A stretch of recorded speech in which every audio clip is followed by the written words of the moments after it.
em homenagem a essa vitória épica do Santos, que acaba de vencer o Bahia por 2-1 de virada no apagar das luzes, uma vitória importantíssima que mantém o Santista vivo nessa luta contra o rebaixamento.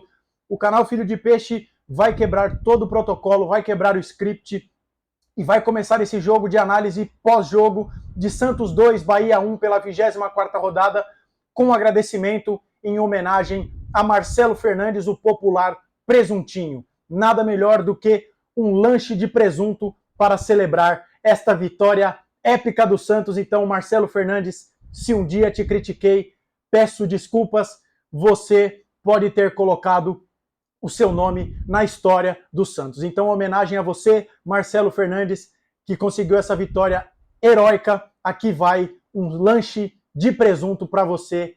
A vitória de hoje passa por você.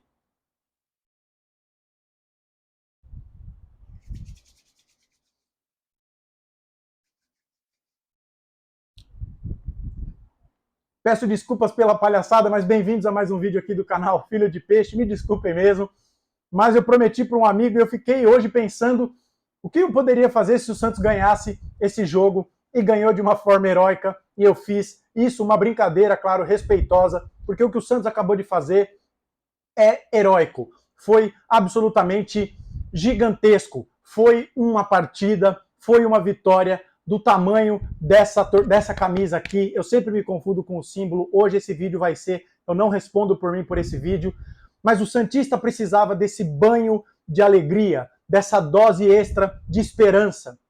O Santos hoje poderia sair de campo com uma vantagem de 7 pontos do Bahia para nós, que seria um cenário desolador.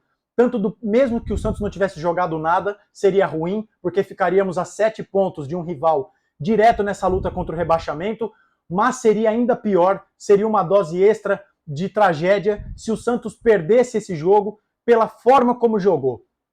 Disparadamente, a melhor partida do Santos fora de casa, uma das melhores partidas do Santos no Campeonato Brasileiro. Marcelo Fernandes soube extrair muito desse time com pouco tempo de treino, né? Ele teve 2, 3 treinos para moldar esse time. Ele optou por uma escalação diferente, com um lateral esquerdo improvisado na defesa, mas tudo deu certo. Nós vimos o Santos pressionar a saída de bola do Bahia, nós vimos o Santos ter tranquilidade para trocar passe de bola, para trocar passes, para manter a posse de bola. Nós vimos o Santos conseguir o improvável. Com esse gol que o Bahia marcou, o primeiro gol do Bahia, o Santos, pela 17ª vez no Campeonato Brasileiro, saiu atrás do placar, em 24 rodadas. E o Santos consegue apenas a sua 3ª virada. É um feito histórico. O gol do Marcos Leonardo, que empatou a partida, foi o primeiro gol do Santos fora de casa depois de 4 partidas. E o Santos volta a vencer uma partida fora de casa, algo que não ocorria desde a 6ª rodada do Campeonato Brasileiro, quando o Santos bate o Vasco por 1-0 em São Januário. Esses são todos os contornos, esses são todos os detalhes, que não são detalhes, são coisas fundamentais. A vitória do Santos, essa vitória épica, essa virada histórica do Santos passa por tudo isso e, além disso, um elemento, a estrela colossal de Julio César Furt, El Imperador do México, e agora o Imperador de Vila Belmiro. Bem-vindos a mais um vídeo aqui do canal Filho de Peixe, dessa vez Santos 2, obrigado meu Deus, nós precisávamos disso. Bahia 1, uma vitória heróica que leva o Santos aos 24 pontos, diminui de 4-1 a vantagem do Bahia sobre o Santos. Continuamos na zona de rebaixamento, mas essa era uma vitória fundamental, que o Santos volta de Salvador com 3 pontos importantíssimos. E antes de eu entrar na análise desse jogo, eu quero fazer um comentário. Ao final do jogo, vocês viram simplesmente, nós vimos simplesmente todo o elenco do Santos comemorando, abraçado, unido, abraçando o Marcelo Fernandes, empurrando o Marcelo Fernandes, beijando o Marcelo Fernandes nos braços do elenco. Um gesto vale mais do que 1000 palavras. Eu não tenho nenhuma informação no calor do momento, acabou o jogo, eu sentei aqui para gravar, meu expediente acabou de acabar no trabalho, estava acompanhando o jogo como podia, mas esse gesto significa muita coisa. Vai ser muito difícil, eu acho, o Alexandre Galo substituir o Marcelo Fernandes em razão do que a gente viu após o apito final. Os jogadores claramente mandaram um recado, direta ou indiretamente. Ficou claro para quem quiser ver que este elenco está fechado com o presuntinho, com o Marcelo Fernandes. Este elenco vai correr por esse cara. O Santos vinha de partidas modorrentas, de partidas nojentas, de partidas que eles não honravam a camisa do Santos. E hoje, esses caras correram uma barbaridade. Esses caras viraram um jogo. Esses caras venceram um jogo fora de casa. Esses caras venceram um time bem ajustado pelo Rogério Ceni, que num curto espaço de tempo já faz esse time jogar bem. Essa vitória, ela vai entrar para as páginas do Santos, porque o Santos é isso. O Santos é o milagre. O Santos é o imponderável. O Santos é contra tudo, contra todos, contra as estatísticas, contra as previsões. O Santos é contra o raciocínio lógico. O Santos é contra tudo. O Santos tem uma entidade. O Santos é uma divindade da bola. E essa vitória nos enche de esperança para evitar a maior vergonha das nossas vidas. Ainda tem muita coisa para caminhar. O Santos ainda tem mais 13, 14 rodadas para jogar. A vitória de hoje pode não significar nada se lá na 38ª rodada o Santos terminar entre os 4 últimos.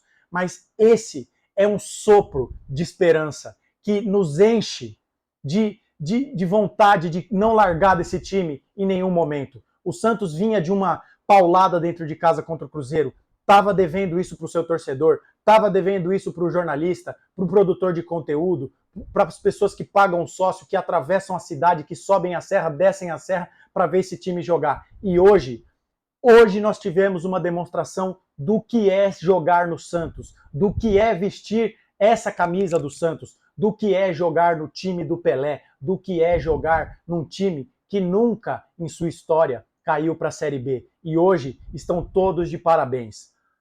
Feito essa introdução que já dura quase 8 minutos, vamos analisar o jogo rapidamente.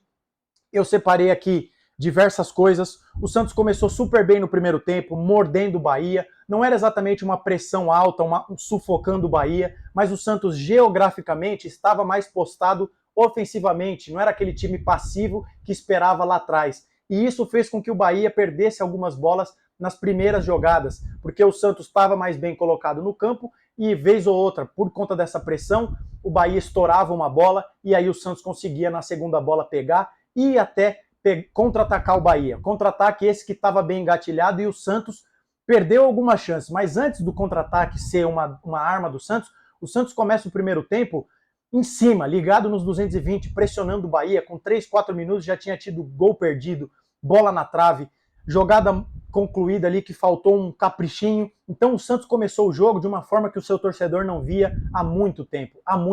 Isso é mérito do Marcelo Fernandes.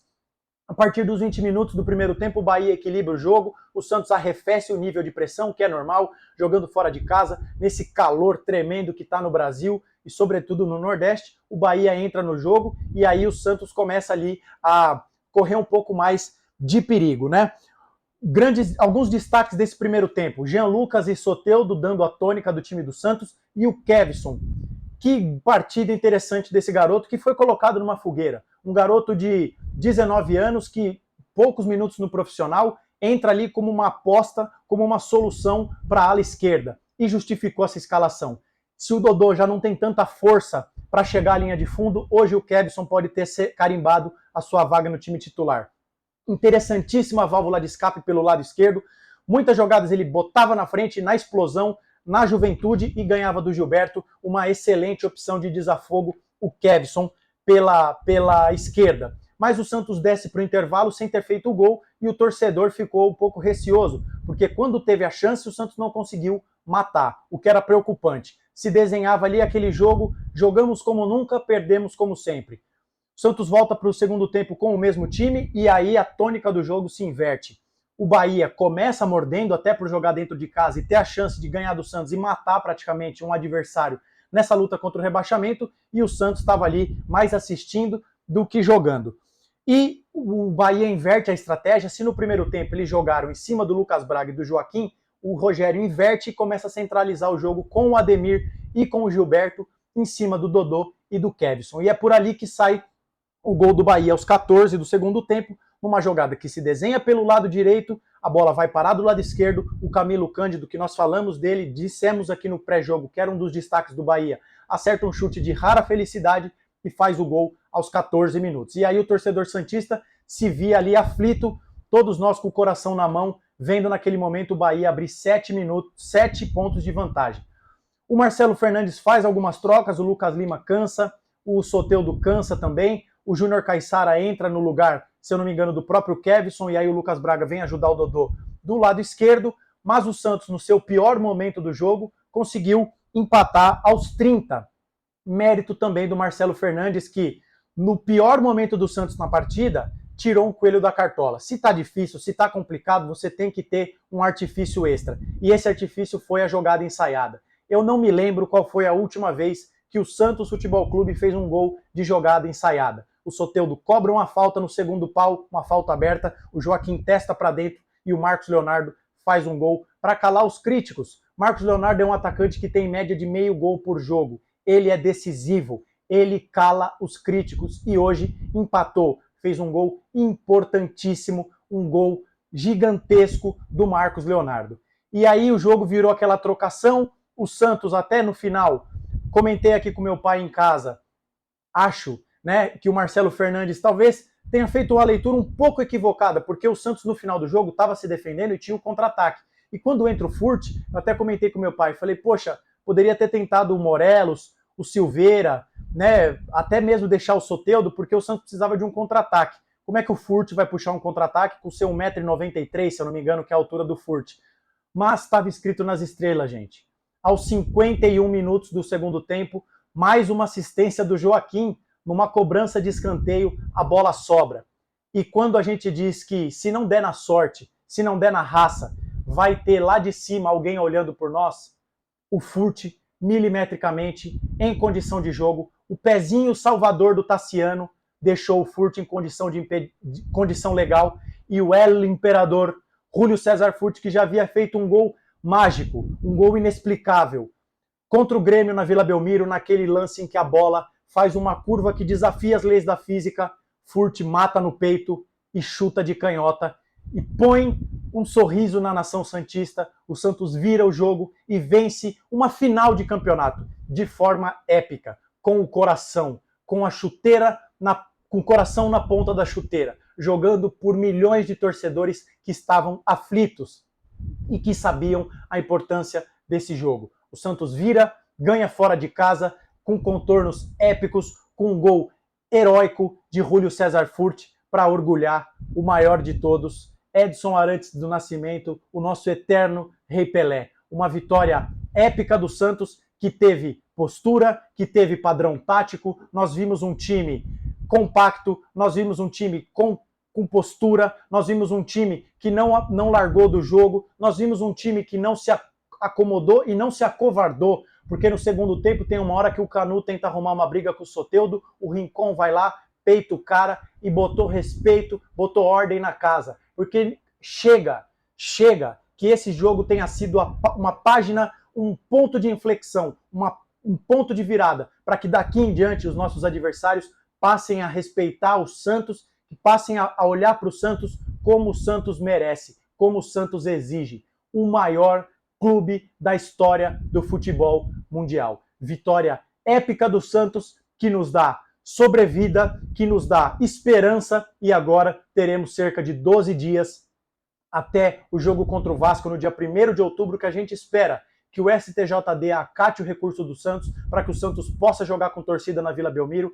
Eu estarei lá se tudo der certo, se for possível ter torcida, eu estarei lá para que o Santos tenha mais uma final contra mais um adversário direto para tentar somar 3 pontos fundamentais para, aos poucos, somar pontos para sair dessa situação incômoda em que nós, apesar dessa vitória histórica, homérica, gigantesca, ainda temos um árduo e longo caminho para percorrer. Mas a vitória de hoje do Santos, uma vitória com V maiúsculo, uma vitória de gente grande, nos enche de alegria, nos emociona e nos faz rememorar porque somos, desde sempre, e seremos Santos Futebol Clube. Nascer, viver e no Santos morrer. É um orgulho que nem todos podem ter. Se você ficou até o final desse... E hoje, antes, desculpem, 10 para todo mundo. E nota 30 para o Marcelo Fernandes, o presuntinho, o lendário Marcelo Fernandes, que a digital dele está nesses 3 pontos que podem fazer a diferença para o Santos lá no final, na 38ª rodada. Se você ficou até o final desse vídeo, obrigado pela sua audiência. Se você é novo aqui, se inscreva no canal e ative o sininho. Desconsidere a minha palhaçada no começo do vídeo com o presunto tático de Marcelo Fernandes sobre Rogério Ceni, 3 pontos fundamentais do Santos. Diga aqui nos comentários o que você achou dessa vitória heróica do Santos. Deixe um like para que o YouTube impulsione esse conteúdo. Nos vemos no próximo vídeo. Um abraço a todos e até a próxima.